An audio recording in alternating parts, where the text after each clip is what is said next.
என் பேர் ஸ்ரீ ஹர்ஷனா. இது நான் இங்கே வரது செகண்ட் டைம். ஃபர்ஸ்ட் டைம் வந்ததுக்கும் செகண்ட் டைம் வரதுக்கும் நிறைய டிஃப்ரென்ஸ் இருக்குது.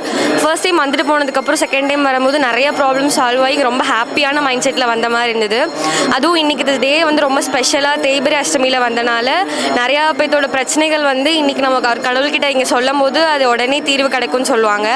அதே மாதிரி இங்கே 39 அடியில் வந்து காலபைரவர் சிலை இருக்கனால அவரோட ஸ்பெஷாலிட்டியே வந்து எவ்வளோ தூரத்துலேருந்து அவரை நம்ம பார்க்கணுன்னு நினச்சாலும் ஈவன் ரொம்ப ஒரு கிராமத்துலேருந்து பார்த்தாலும் அவர் தெரிகிற மாதிரி அமைஞ்சிருக்கு. அதே மாதிரி காசியில் மட்டுமே நமக்கு கோயில் பின்னாடி மயானம் அமைஞ்சிருக்கும். ஸோ அந்த ஸ்பெஷாலிட்டி வந்து இந்த கோயிலில் இருக்கனால நம்ம அங்கே போக முடியலனாலும் இங்கே வந்து ஒரு தரிசிக்கும் போது அதே வகையான ஒரு உணர்வை வந்து நம்ம இங்கே ஃபீல் பண்ண முடியுது. அண்ட் நிறையா சிவன் கோயிலுக்கு போயிருந்தாலும் இங்கே இருக்க ஸ்பெஷாலிட்டி வந்து நீங்கள் ரொம்ப அமைதியாக ஃபீல் பண்ணலாம். உங்கள் குறைகள் சொல்லி அதுக்கான தீர்வுகள் உடனடியாக நிறைவேறதை நீங்கள் வந்து ஃபீல் பண்ணலாம். நீங்கள் நிறையா தடவை வர முடியலனாலும் ஒரு தடவை வந்துட்டு போனாலே இங்கே கிடைக்கிற அந்த பிளெஸ்ஸிங்கும் அந்த ஒரு பூஜைகளும் எல்லா கோயிலும் கிடைக்காது. அண்ட் எல்லா டைம்லையுமே சிவன் வந்து நமக்கு காட்சி அளிக்கணும் அப்படின்னு நினைக்கும் போது எல்லா கோயிலும் நடக்கிறது இல்லை.